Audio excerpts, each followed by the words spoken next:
I studied port and shipping administration for 4 years without actually stepping in a ship. All we did was to draw plimsoll bars on a whiteboard, and I learned from there. But I cannot compete with someone coming from Shanghai Maritime University on any ground. The educational system should help us identify problems. It must teach us to identify problems and not only criticize the problems that we see. Our educational system should be global. I had the opportunity of attending a very good secondary school. When I finished, I wanted to apply for a school in the UK, and I was told that with my certificate, I cannot go to that school. I had to take my A-level exams.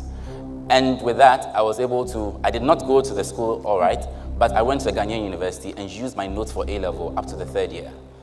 We must go beyond thinking local and think international. I believe education should be structured in such a way that after a student has gone through all the processes of education, he or she will be able to come out to impact on the society, will be able to be hands-on on every job that he or she is given. And the person should also be able to transform the society he or she has been put in. So I think our educational system should be structured in that way. Okay, here we go. I'm going to come back on Elorm, is that right? I'd like to ask you, in terms of structuring your education system, would you favour a greater higher education where you're producing thinkers and managers, or would you say emphasis on practical skills, craft skills for builders, mechanics and chefs? So is it higher education, higher order managers, masters, or craft skills? To be able to select which option to go for, we have to look at where the nation is going and our vision as a nation. Do we have the resources? What is our competitive advantage as a nation? When we identify what our competitive advantage is, then we can be able to structure education in that direction. Now we are moving the area of services.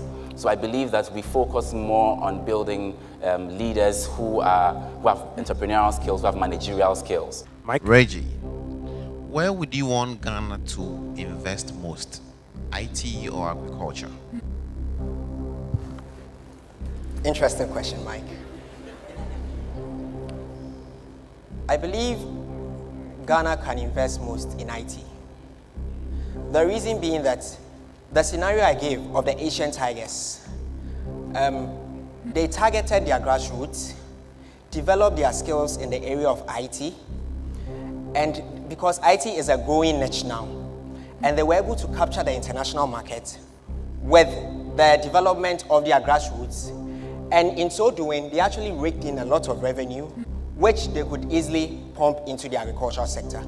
I think in Ghana, we have a higher degree of illiteracy of our people in the illiteracy column.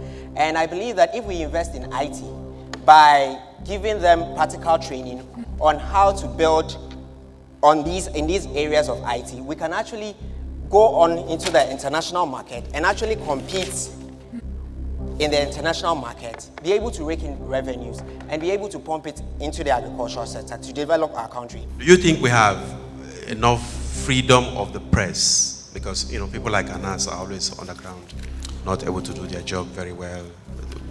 Do you think we have freedom of the press? In my opinion, we don't have enough freedom of the press. Now, Martin A.B.K. Amido, in one of his epistles to the nation, said that some media houses are rented. It means that the executives, some people in higher authority, are finding ways and means in which to twit them, in which to make them toe their lines. So I think that although we have freedom of speech in this country, people are still being oppressed. Chris, let me speak to you on the issue of education once again. For many of you alluded to the fact that the education as comes from the lecture room is not adequate for career success. Would you subscribe to that notion? No, I would not subscribe to that notion. I would say this because the lecturer who comes to the class gives the class the necessary information that the person needs. What I'm saying that most of the time, the information that is given is not practical enough. People just learn it. They chew, as my sister said over here, they chew, they pour, and they forget. That is how they always go about it.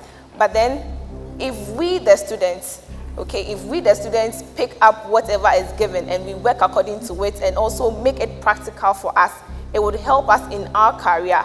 I just wanted to pick up with Celia.